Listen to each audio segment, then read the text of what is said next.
Hello, everybody. This is Leah Vernon, reporting from the house. Today, we're going to talk about careers, and I understand that we're in a recession right now, and things are not going so good. But there are jobs out there, and me personally, I think that if you're really good at something, you believe in yourself, and you're gonna dedicate yourself to it 110%, that anything you do will be successful. I really believe that, because there's so many stories out here that people are doing what they love to do, and they're successful at it, and they're making a living from it. So I'm gonna give you a couple pointers on how to choose a career. Before I get into that, I do want suggestions on a name for my show. I guess webcasts that I do. I think that would be a good start for me, since I've been doing these videos for a couple of months now, and basically I just like to talk about everyday things. I mean, it could be from education, it could be exercising, new classes I've taken, what I made for dinner, friendship, relationships, just whatever I'm feeling at the moment. I mean, I probably I was going through the same thing you're going through, so I definitely need to get names for that. So we'll be taking suggestions of names for my web show or whatever. So back to the topic of careers. I do believe that the path that you want to take towards a career definitely stems from when you're younger. So, sometimes you get parents that push you to be in a certain field because they're successful in that field. Sometimes you get parents that will push you to do things that they believe will make you successful.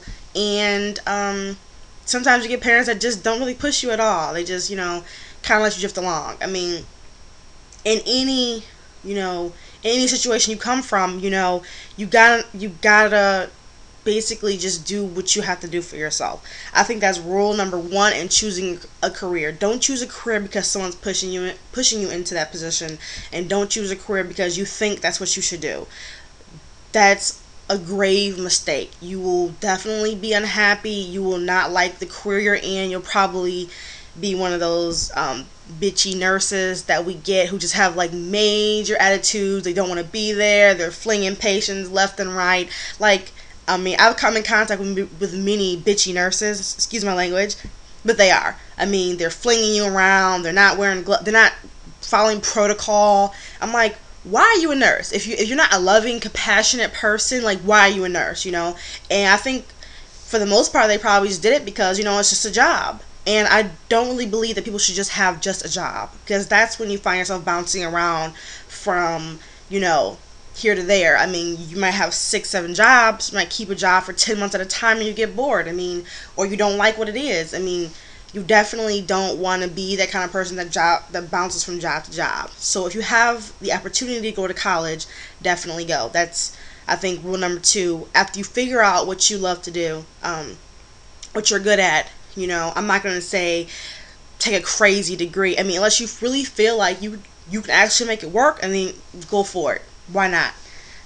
So I think rule number two is definitely get some training or go to college. I mean, you got to have some type of connections. I mean, college is not only for a piece of paper, but it's to learn, socialize, is to network. I mean, you don't know what kinds of things you're missing on by not getting, an education. That's top priority, is definitely get an education. So, along with getting education, you have to research your field. Some people I know that have been in college for 2, 3 years and figure out that's not what they want to do. It's because of the lack of research. You gotta research, like, what you want to do. You have to talk to the people in that field. If you want to be a nurse, you want to be a civil engineer, you want to be a therapist, you want to be a criminal psychologist, anything, you have to research it. What states have a high demand of them. How much do they make? If they work part-time, are they salaried? You have to know these things.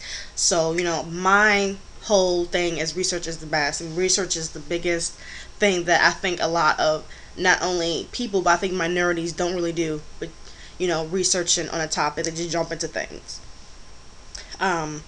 So definitely research.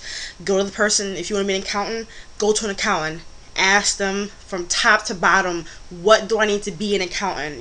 Just ask them what kind of characteristics I need, what kind of skills I need. That's what you need to do. I mean, it's a foolproof plan, and then from there, then you should know what you want to do.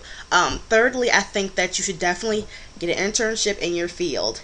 That right there is like just is going to help you so much, just reassure you if this is what you really want to do. You might think accountants sit in, they don't get a lot of socializing. I mean, you might want a job that's socializing. So through an internship, which I think you can get at your second year in college if you're pursuing a bachelor's degree, you can find out before it's too late if you even want to do that. So definitely get an internship if you can. Work part-time. It doesn't even have to be an internship. It can be just working part-time in that field. I mean, there's endless possibilities. But just to recap, you need to definitely find out what you love to do and hone your skills, develop your skills. Research, talk to people in your field, and you need to get an internship or a part-time job in that field. So this is Leah Vernon, and I hope what I told you helped. This is what I'm going to do, for my second degree, and I'm only here to help and tell you what I know. So thank you for watching. Bye.